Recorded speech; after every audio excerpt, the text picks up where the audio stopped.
So Bleeders is out June 21st. We'll hold this interview for a little bit. I actually got sent this the other day, and I had about a 20-minute drive home, and I hit play without reading anything about it. So Yeah. I was like, all right, first song, new single, sounds great. The breakdown in it, absolutely loved it. I'm like, all right, Thank this you. is awesome. And then the second song starts, and I'm like, Broadway song totally doesn't, without no, no, no, context. no. And so second song, is Sunday Bloody Sunday, but I did like I said, I didn't read it. I was just listening. I was like, wait a minute, is this, a U2 cover? I was like, all right, I love covers, and this is a very well done cover. I'll take it. So I'm driving some more, and then my friends comes on, and I'm like, is this the damn Sweeney Todd song? Yeah. And so like I finally get home and I read the bio and see everything, and I'm like, I texted your publicist back or emailed him back, and I'm like, that might have been the wildest 3-song EP I've ever listened to. Like Sure. I was not expecting any of it, and it just kind of blew my mind. So let's talk about it. Yeah, I mean, well, I guess we can go in order there.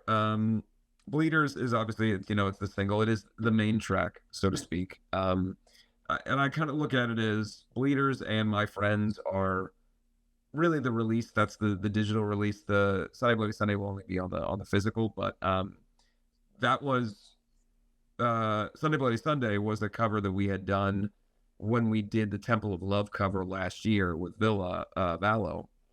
We were in the studio with Eric, and we were just running through songs that we loved and just seeing what would a Black Veil Bride's version of this sound like. So we ended up doing that, and we never finished it. And then, for one reason or another, a number of months ago, we decided to kind of give it a shot and finish it and see what we could make of it. And so it just became a thing where, well, we've got this thing, we might as well include it on this. I think that the name Sunday Bloody Sunday is obviously a little punny in that way, but the cover was not done with that intention. I know historically that song is about something that's even beyond the understanding of Right. a person who grew up in America in the 90s. I have no point of reference other than the historical perspective, what I know or have read. But the reason that we covered it is, and if you can, I try to say, I feel like you can both be referential to what the meaning of a song is, and also take your own meaning from it or why you're covering it. So the reason that we covered it for me is, it was a weird moment in my life, and I say weird because it sounds really obvious in retrospect, but I grew up loving, my first loves in music were KISS and the Misfits and W.A.S.P and Motley Crue and AC/DC and Aerosmith and all these things where the show was such a part of the thing, right? Outfits blowing up, stuff blowing up around you, big show, rock show stuff.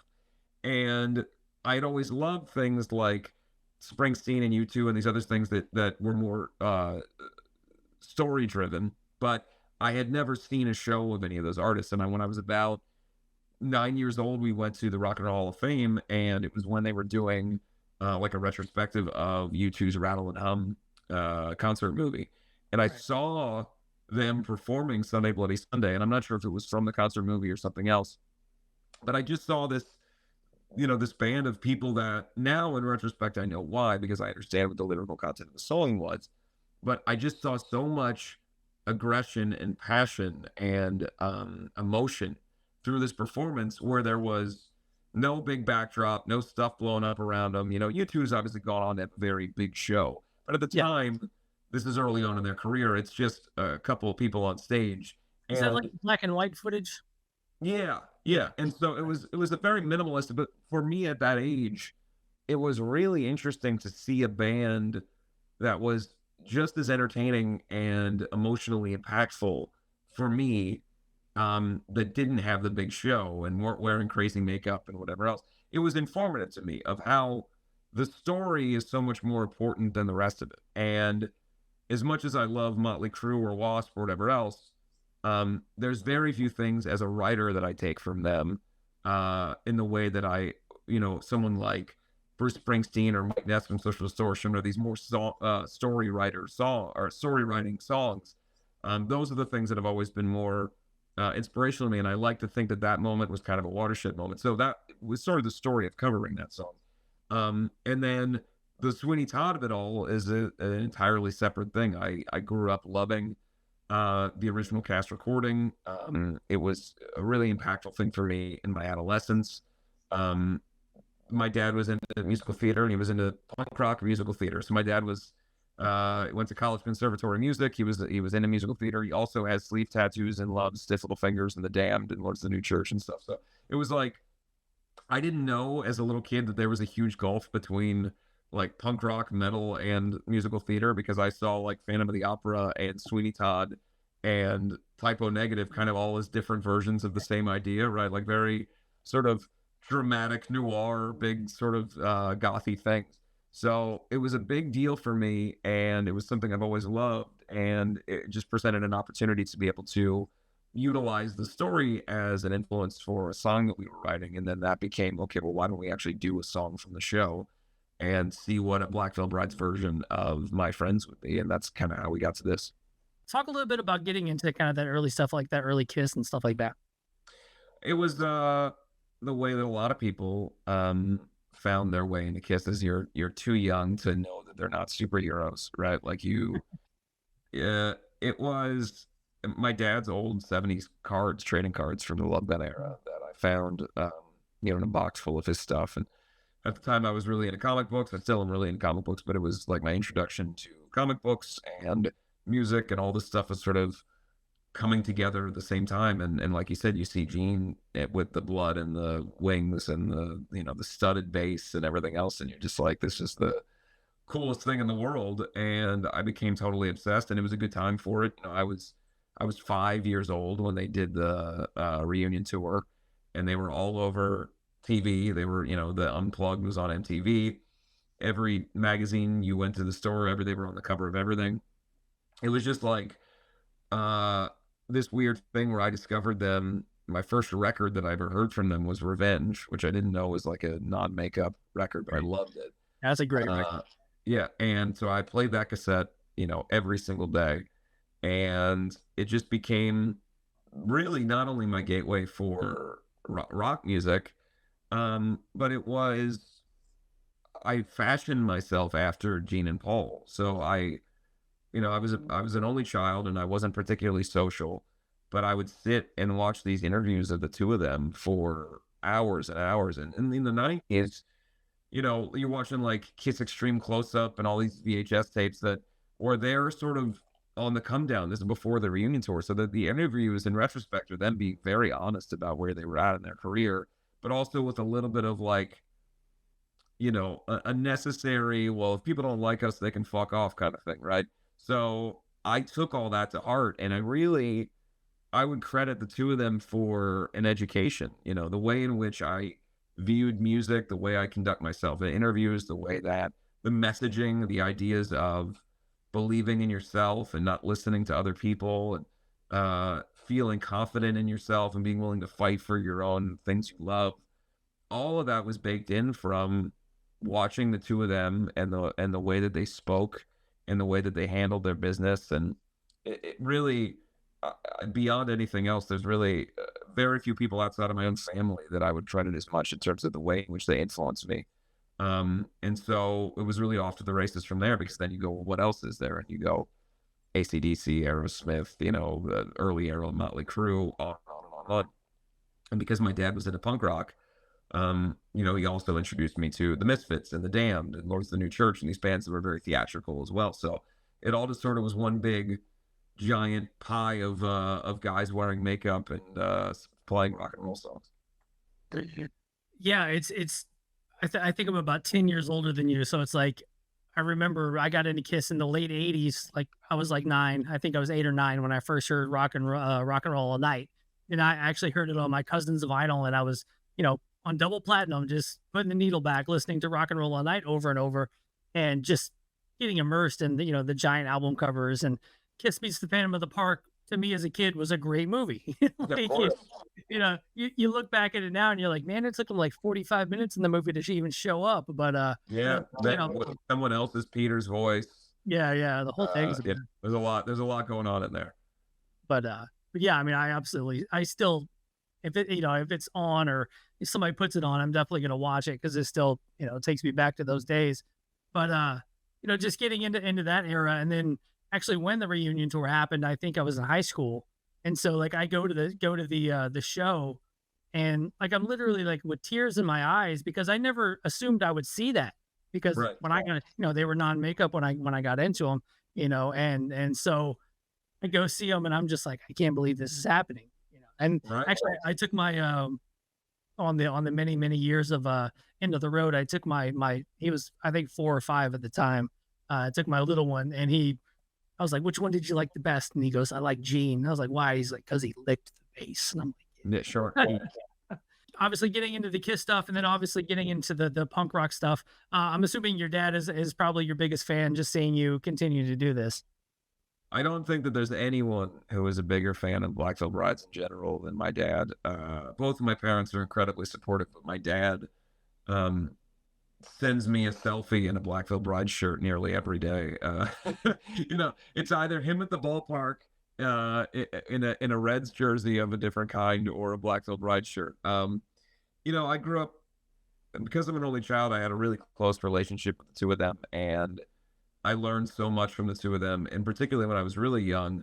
Um, you know, my mom was showing me Bruce Springsteen and, Cat Stevens, and my dad was showing me, like I said, Kiss and Aerosmith and whatever else. But my dad, because I played sports through my childhood, my dad was the coach on every team that I was on, and we spent hours and hours driving because I played pretty competitive level hockey, especially, and we would go travel around for these tournaments every single weekend, 5, 6 hours in the car. And, first of all, I don't know, for me to be a kid from not a wealthy family to decide that hockey was the sport I was going to play growing up in Cincinnati, where there wasn't really a hub for it. The fact that they dedicated so much time and money and resources that we didn't even have to allowing me to do this meant that, we always spent so much time working on my craft. And if we were going to do it, I was going to be good. So I was practicing every day. And it all kind of came together where he went from being my coach to eventually, when I stopped playing hockey, he was the tour manager. And then he was the guy driving the merchandise in the separate car because we were touring in 2 cars because we couldn't afford a van or whatever. And, over the years, he no longer was touring with us and all that stuff as we became like a professional band, but he's always remained incredibly supportive, and he loves to talk to the fans, and we always laugh when he comes to a show. He has his own sort of meet and greet every night. You've kind of mentioned Wasp in there a couple times. One of my favorite stories ever is you go to LA at like 18 and you're like living in like a storage space, or you meet Chris Holmes in a storage space. A, talk about how wild that is, and then B, it's kind of cool. I'm assuming over the years to kind of see Chris kind of getting back out in there playing shows and just being back out in public. Yeah, I think he was in a weird era in his life when that was going on, and all of us go through that. But at the time, I don't think I understood that. I was 18, so I'm like freshly turned 18. I'm living in my car in a lockout parking lot, and I see Chris Holmes coming through the parking lot holding bags of ice and like weird pieces of wood, and like it was like some sort of what was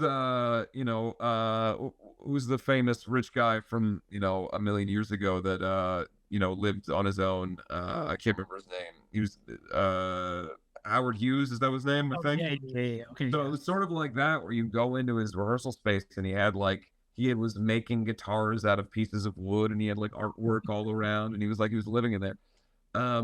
But what a nice person. He was so kind, and I know that he was probably struggling in his life at the time, but incredibly nice. And I never spoke to him again after that. I haven't seen him. I haven't spoken to him. It was like a 1-year period where he was the nicest dude in the world to this band of misfits that, didn't know shit about shit.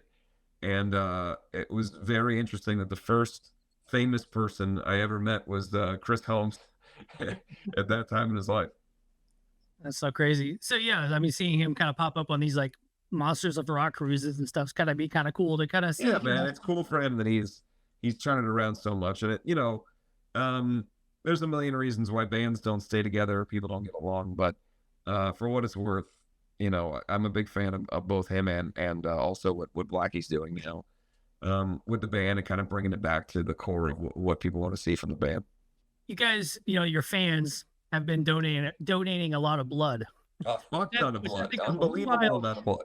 that's a wild thing to have. You know, your fans kind of, hey, if you want to support the band or support whatnot, go and donate blood. Sure. Um, how did that come about? Kind of talk a little bit about that side of it. Well, uh, it goes back to Wasp. So my manager Blasco is a native Angelino, and he Oh, grew up nice. going to shows in LA. And in the mid '80s, he went to go see a show at the Whiskey that was a headline show that Wasp was doing, where they were doing blood donations for a free radio ticket or something like that. You know, something to do with like K Rock or something. Yeah. And it stuck in his head. And years later, we were talking about what some stuff we could do with this tour. And I forget who said it first, but at some point he brought up, he goes, "Well, actually, when I was a kid, I saw this thing happen." And then we were like, "Wow, that's amazing." So he and I started kind of, how can we do this on a larger scale and make it something where there's an altruistic effort behind us doing this, and would the American Red Cross be interested in partnering with us on this? And much to our surprise, they were very interested, and they've been a great partner, and things are going super well.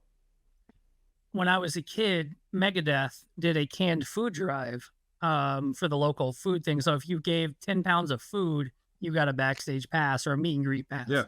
And so yeah, to this day, it's like I still have a Megadeth a backstage pass somewhere that's like feed the hungry or something. But yeah, I mean, yeah. it's great when bands can take, their fame and popularity and kind of turn it around and do something good like this. Well, we grew up Mhm. in the Warped Tour world, and I learned a lot from Kevin Lyman. But one of the things that I always really respect about him is his interest in philanthropy and altruistic efforts, and that's something that every Warped Tour for the last like 15 years of Warped Tour, if you brought canned goods, you could get in, for the show. So they were always across America. There's a lot that's said about Warped Tour these days, and I think a lot of times people forget just how much good was done with the tour and what it meant to so many people. Yeah, I mean the Warp Tour. Looking back on it now, like so many days of just. I know you guys played a ton of them, and me as a kid going to a ton, and then '90s into the 2000s, and just that.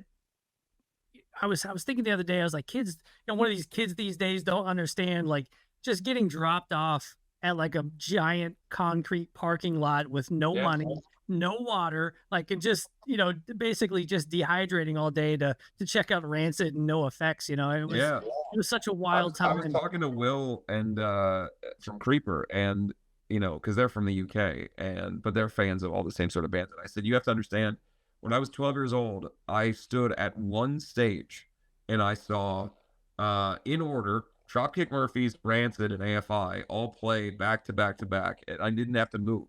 Like that is, you'd have to pay $8 million and go to Vegas and for one of those kind of things nowadays. And that was in a parking lot in Cincinnati, like just but near my house. Like it was unbelievable. And I would, I mean, I've always said I realized how different the interests that I had were from some of the quote unquote heroes that I had when I started to meet them. And so much of, and this is not a criticism, but so many of the bigger bands that I had met early in our career would talk about money and all this other stuff, which is obviously important. You need money to live, but um, it never even, when I was little, it didn't occur to me like my biggest dream was to just be on the other side of the fence at Warped Tour, like to be one of those people who got to go into the trailer behind the stage and then come out on stage and play for 30 minutes and then go back, and live my life in whatever Warped Tour was. There's almost nothing in the whole world that is more impactful to me and meant more to me. I met my wife on Warped Tour. We were both artists playing a Warped Tour. We met, fell in love. We ended up doing subsequently 4 or 5 Warped Tours together after we were together. I met some of my best friends in the world. It was, I would count down the days as a kid growing up in Cincinnati. I cannot wait until Warped Tour is at Riverbend again. And it was just everything to me. So I know that, and this is, and the interesting thing about it is, and this is not to negate what people experienced. But for me, I never, maybe it's because I was head in the clouds, just so excited about the whole experience. And then ultimately, like I said, I met my wife. So then she and I are in the throes of falling in love and la la land, walking around. But all of the negative that's come out subsequently about Warped Tour is nothing that I ever experienced. So it's very hard for me to come to terms with some of those stories that have come out about what was happening in different capacities of the tour versus what I know to be the tour's intentions, and having known Kevin Lyman for a very long time, knowing what a good and ethical person he is. So it's very hard for me to think of Warped Tour as anything other than just the most important thing that really ever happened to me as an artist. Yeah, I made a comment on a podcast the other day saying that when I think back to like the emo era, to me, I kind of I called it an innocent time. But then like the more it came out, obviously there's a lot of stuff that happened behind the scenes and things like that that people talking to the wrong people, stuff like that. Just there was a lot of stuff behind the scenes, I guess, that didn't make it so wholesome. But to me at the time, it was a bunch of kids that were a few years younger than me getting guitars, getting on tour. And so to me, it was like it was a fun time to watch kind of the younger kids around me start their bands, get on tour. Of course, That's what I was going with. So it's kind of similar to what you're saying. Like you look back at the Warped Tour fondly and kind of like a time of innocence and the time of falling in love, and but that comment could be taken out of context and being like, yeah, but I guess in some degree I'm kind of. It's been a number of years where I feel like I have to talk about this thing in like hushed tones, and I sort of am a little tired of it because it's not negating other people's experiences to say that something was important to you. And so I think I'm pretty clear in the way that I look at it as two things can be true. There could have been things that happened that were absolutely terrible, and 12-year-old me pinches myself all the time to think about the fact that I was even on it. I'll tell you my first ever encounter with Black Veil Brides, and I thought it was kind of funny. I was friendly with Adam from Drugs from back in the day. And so you guys you guys were on tour with Drugs, and I go to hang out with them. You guys played Louisville at a place called the Expo 5. I don't know if you remember. It was yeah. It was attached There's a lot of Expo 5s over the years. It was attached to like a flea market. It was a short. Not only was it attached to a flea market, it was in the center between the alley of a flea market. So you would go venue, flea market, and that you could there was foot traffic during the day through the venue back into the flea market. Yeah. So obviously it was the dressing room bathroom was just a couple of mirrors and some urinals or whatever. And I go to use the bathroom, and I don't know if it was you or your bandmates or whoever, but you guys were like getting ready for the show. Hair was big, and so you guys were taking up all the mirrors. And I will say, whoever, once they noticed that I was just trying to wash my hands, like somebody was like, "Oh, my bad," and like moved to let me wash my hands. If it was somebody nice, it was probably Cece. And that in those days, let's see, I was 19 for most of that tour. Yeah. So I was an asshole. So if it was me, I was probably an asshole. No. Whoever it was super nice. It was two guys, and you guys were getting ready for the show, and I'm like, all right, Motley Crue, let's go. Sure. Like in my head. We had the biggest memory I have of Expo 5 is that we once brought Jerry Only out to sing with us. Oh wow. We did the Fiend Club Misfits song and brought Jerry in full regalia out on stage at the Expo 5 in Louisville once. We my early like kind of new metal band, we got to open for the Misfits, and I guess it was the first day of their tour, so they thought we were like on the whole tour. So like Doyle came in our dressing room, he's like, "You guys on the tour?" Like this is Michael Graves era Misfits. Yeah. And we're like, "No, we wish we were," or whatever. And Jerry signed something for me, and for the longest time it looked like it said Jenny Craig. So that was our running joke is I got a Jenny Craig autograph, but man, the Misfits fans that night did not like us at all. Well, it's an interesting thing, right? Because those bands that are these iconic bands, it's very rare for the opener to have any kind of positive experience, right? Like regardless of who it is. We toured with Motley Crue in soccer stadiums in Europe, and it was, I thought this is the greatest thing that's ever going to happen to us. And I'll never forget, the first show was in Munich, Bayern Munich Stadium. And after the first song was done, it wasn't booing. It was total silence. Like strong, arms crossed, angry silence.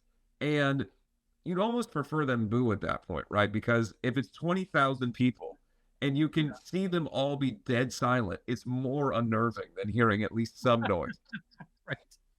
So it would happen after every song. And so, I'm the singer, I'm the MC. I gotta say something. So I just started saying to our drummer Cece, I go, just go into the next song as soon as this one's over. Like we basically played like a medley of our songs because we would never stop between the songs because it was too cringe inducing to have to deal with the Right. silence. You could almost fit a whole nother song in because you Oh skipped yeah. so many, raps in the We were middle. coming off stage early every night on that tour, which, a lot of times the production people for those big tours love it. So at the very least, they liked us. Yeah, that's like those early days when you're in a band and you're like, you have a 30-minute set, you've only got 20 minutes worth of material, and you're like, all right, we'll just talk for the other 10, Yeah. talking as long as you had to do the reverse, Tell some jokes.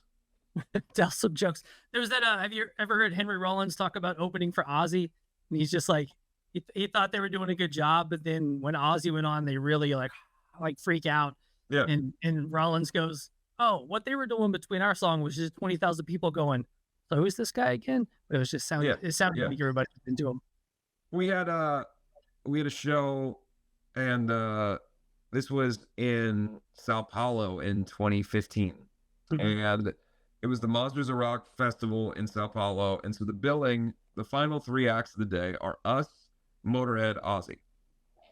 And when we arrived at the festival, Ozzy's headlining, but we didn't realize that Motorhead had not played in Sao Paulo in 100 years. It had been forever.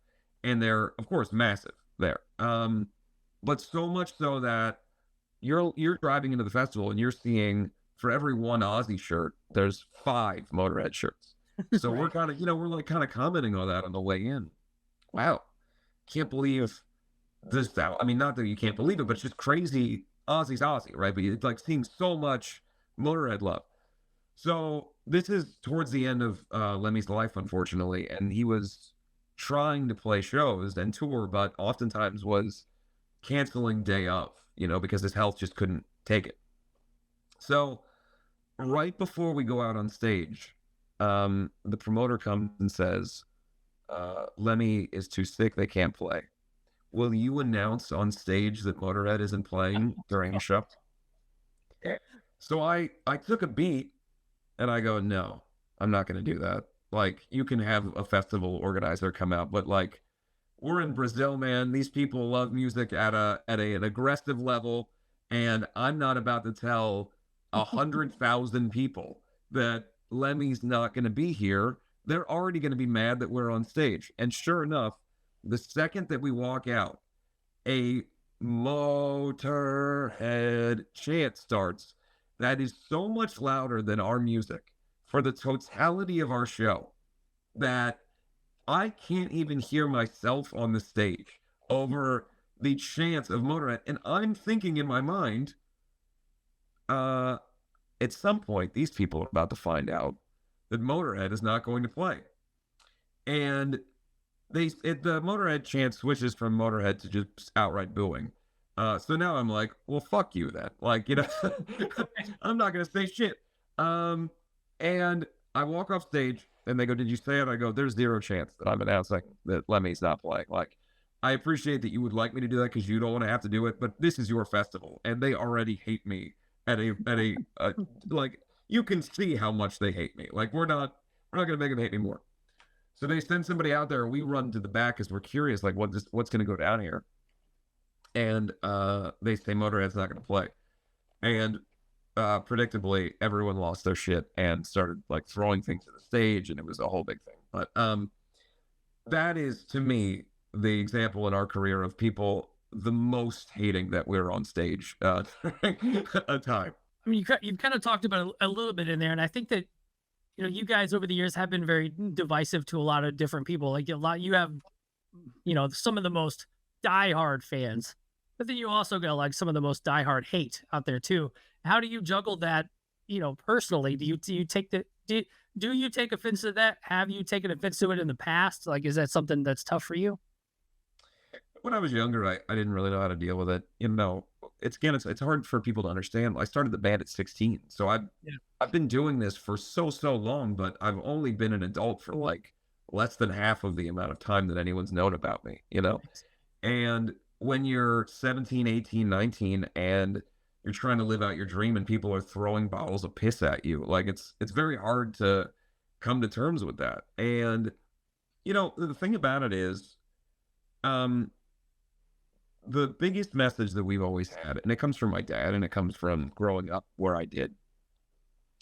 I was always told as a kid, you can dress and act and do whatever you want to do, right? If you want to dress up like Alex from A Clockwork Orange, go for it.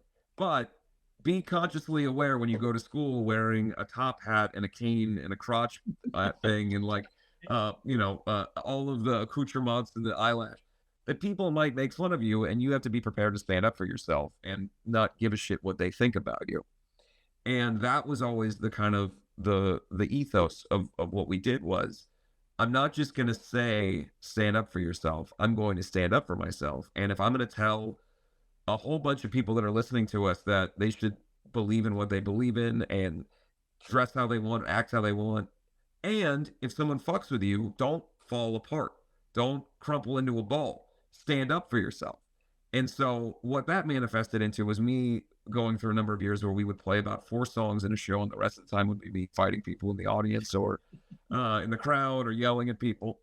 And so I think as I've gotten older, I've found a good balance where I'm not interested in taking shit from anybody, but I also know that my job is to entertain, and it's not as entertaining to have me just yell at people for most of the show. Maybe for somebody it is, but for our fans, they would rather hear our songs. So I think I've just gotten better at compartmentalizing it over the years. I think I watched the mini doc that kind of came out with all this the other night, and you kind of spoke on that. The first time you're headlining, and you're on the stage like ready to fight everybody, and your guys like, dude, they're here for you. Like everyone's here to have fun and have a good time, and you were on high alert all night, ready to fight anybody. So yeah. Well, when I remember realizing that it had become a problem when people would come to the shows that were fans of the band, knowing that they could get my attention by having a sign that said something shitty or flipping me off. Right. And then it was like a meme because they knew I would stop the whole show and dedicate 10 minutes to just talking to them. And then they would post the video online. Oh my God, Andy talked to me. And I was like, wait a second. This is now I've become a joke of a person. Like this can't be a thing, Yeah, that's like people that give you shit online and then you flat back at them, and then they're like, "No, I'm a fan. I'm just oh my God, I'm such a fan." Right? I just wanted to, I just wanted you to tag me in a post. Yeah, I thought it would be cool to completely eviscerate you in your comment section, and then you would say something, and then now you and I are best friends. Which takes it back to sports.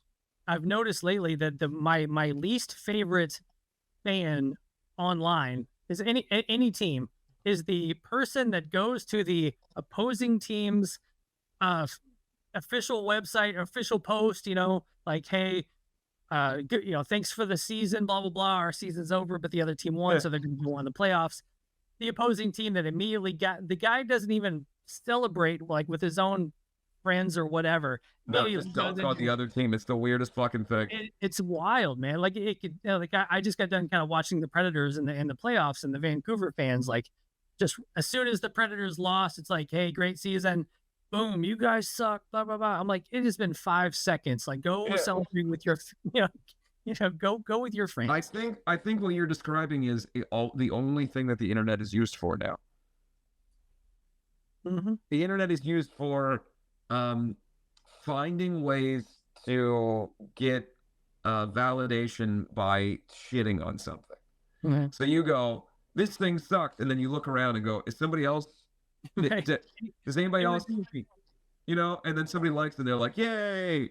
I got celebrated for shitting on this thing. That's all anything is anymore. It's why, and you brought him up earlier. Obviously, Ronnie Radke, and you guys will be touring together later on this year. But he's kind of the king of that right now. Like if you go online, you would think that they're the most least popular band ever, but then you watch clips online, and shows are sold out. He's headlining festivals. It's like the internet and real life don't match, especially when it comes to them. I've always said this about Nickelback, right? People talk shit about Nickelback, and then it's almost like if you say online, oh, that's such and such is Nickelback. Black Veil Brides is often oh, they're the scene at Nickelback.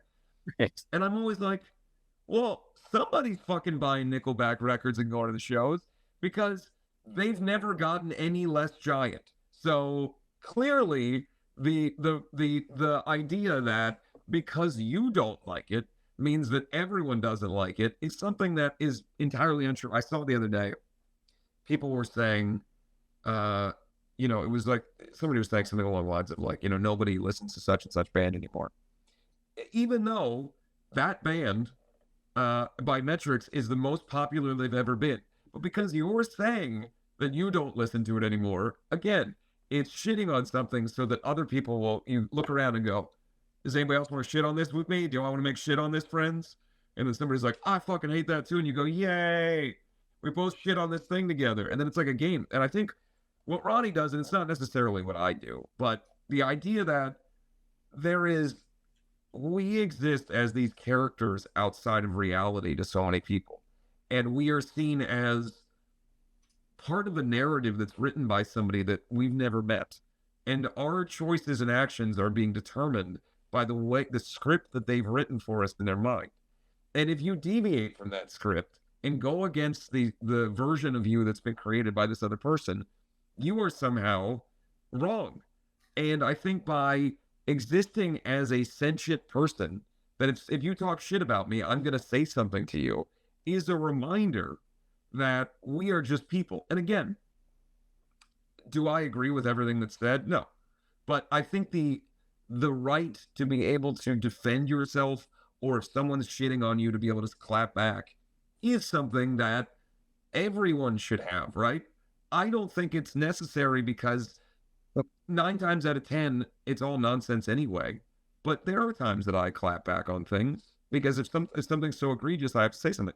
But I just my solution to that stuff is to totally disconnect. But that doesn't mean that that's the right solution. For somebody, it might be, I'm going to stay online all day and I'm going to make sure everybody knows that it's not safe to just talk shit. Yeah, earlier when you were talking about getting your followers down to just your bandmates and wife, I was like, man, that sounds so nice. Like just to stop following everybody and like not, and hopefully the algorithm doesn't just bombard you with nonsense, Well, the algorithm, because I only follow my band and my wife, only shows me pictures of my band and my wife now, because it doesn't know what to do with me because I don't follow anything else. So it's just, if I log on to Instagram, it's just stuff of me and Jinx and Lilith, and like that's it. So last thing I want to say about the whole fandom thing is,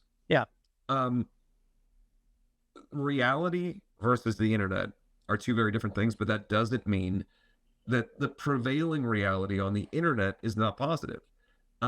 More people say awesome shit than say negative stuff. More people do incredible things than do destructive things. In our instance, for every 90 comments, one of them will be somebody yelling about something. The rest are positive. And, we have there's a podcast that fans do every week just about Black Veil Brides. It's been going on for years. They have other fans on as guests and whatever. That's so fucking cool. And just because somebody every once in a while complains about something I don't view my audience as a net negative. And I know some artists have a hard time functioning with their audiences. I really like our audience, and I've never had a bad experience in real life. We do a 150 person meet and greet every day, and out of 150 people, all of them are super nice, and they're paying for the experience. If there was ever going to be a chance for you to feel like you should be allowed to come up and tell me how disappointed you are in me for XYZ, it should be when you've paid for that chance, and yet it's never happened one time, and I've never had a bad experience with a fan in real life. Only on the internet, which is why I don't believe that it's real anyway. Right. Yeah, I would love to. The new album by my favorite band sucks, so I'm gonna buy the meet and greet just so I have hey, I want to tell you straight to your face. This new album. Paid for this. This is my chance. I encourage it. Look, if you fucking hate us and you want to have the opportunity, there is no better forum than to pay for the opportunity to talk shit. I will actually respect it. Hey, talk is cheap. If you want to talk shit for free, go ahead too. That's your prerogative. But if you want to stand in front of my face and make sure I know that you think I suck, there's your chance. There, come to the meet and greet. Yeah, that's awesome, and that's that's gonna be clipped. That's going on the internet. That's the only that'll be the only thing I post from this interview. Well, as we wrap up, man, I so gracious for your time, man. This was a ton of fun. Thank Um, you. yeah. So just yeah, actually, man, I was just kind of going through, your bios and everything else, just kind of getting all the little nuggets, man. And I can't believe you're only 33, which is wild. That you Yeah. lived like I honestly, when you first started talking, I was like, well, maybe he's closer to my, because I'm 44, and I was like, maybe he's closer to my age. And then I looked it up real quick. I was like, holy shit, man, you've lived like 30 lives in your life. You love Batman. You got to be Batman. You love Kiss. You've got to be pretty much everything you've wanted to be. And I think that's very commendable, man. That's awesome. Thank you, man. My body feels like I'm 75, so I'm paying for all the lives I've lived. Yeah, yeah, that's wild, man. Yeah, when you said earlier, when you're like, and I've only been an adult, I'm like, I don't know, man. When I was 33, I don't know if I was an adult yet. I don't even know if I'm an adult now. So, That's fair. The goalpost keeps moving on what that is. and You we'll know, end with and hopefully in Neil Mac. 1980, Hulk Hogan looked like he was 75 years old and he was like 31. Yeah, Nowadays, it's a whole different thing to be in your 30s. isn't it wild that Hulk Hogan got away with that haircut like his whole life? Like the Oh, scar, I mean, yeah. like looking back now, I'm like, how did no one ever make him shave it? You just Or got to be first to the mountain, man. You got to be the first one. If you're first with it, then everybody else is like, oh, I guess that's their thing. I think celebrity deaths really don't like really hit me too hard, but I've narrowed it down to, I think when Hulk Hogan passes, I think that'll be like the one that like Yeah, that'll be fucked up. that'll be a tough It'll one. be Gene and Paul for me. When Gene and Paul die, uh, that'll be a hard one. Let's hope Yeah. I'm still alive, though. I would like to outlive them since they're a nearly 80-year-old. Will there be a Black Veil Bride avatar anytime soon? So, maybe I honestly think that AI might just take over all of our shit anyway, whether we like it or not. But that's a grim story for another interview. Yeah, the AI, man. The more and more it gets advanced, I'm like, this is wild. I guess last question.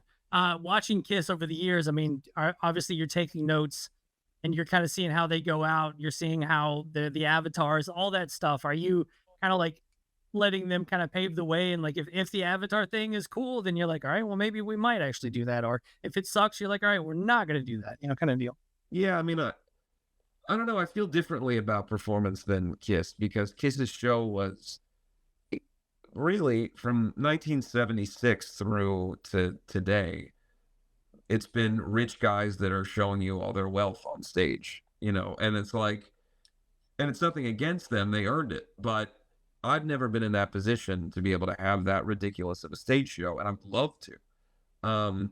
But it's hard for me because we're not at that level. We can't have Ringling Brothers Circus happen on stage for us every night. So maybe if I ever got to that level, it would be able to inform more of what we do. But somebody would be so lucky to get to that point. Absolutely. Well, Andy, man, it's been a blast talking to you. Once again, Bleeders out June 21st. And obviously all kinds of good tours and stuff coming up. And man, just thanks for taking some time today. And I guess we'll see what happens when the Titans play the Bengals for like I think it's the 5th time in like 4 years or something. Constantly. It's like we're in the same division at this point. We're constantly playing every year. Yeah, so like bring back the AFC Central, Oh yeah. In a weird position, and the team was in Houston and we were in the same division. And they were somehow Houston was in the Central Division. Right. Yeah. Anyway. I think the Seahawks were also in the AFC Central at one point before they went to the NFC. They were in the AFC West. They were with the Broncos and the Raiders and everything. But I mean, like, there was some other odd team that didn't belong in Central. Jacksonville was in AFC Central when it. Correct. There you go. Yeah. The Central used to be like the Steelers, the Ravens, the Browns, Bengals, Titans, and Jaguars. It was like a big hodgepodge.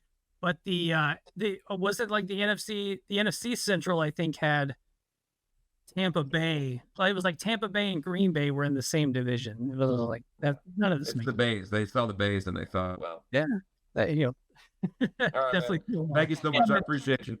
Yeah, this was fun, man. Take care.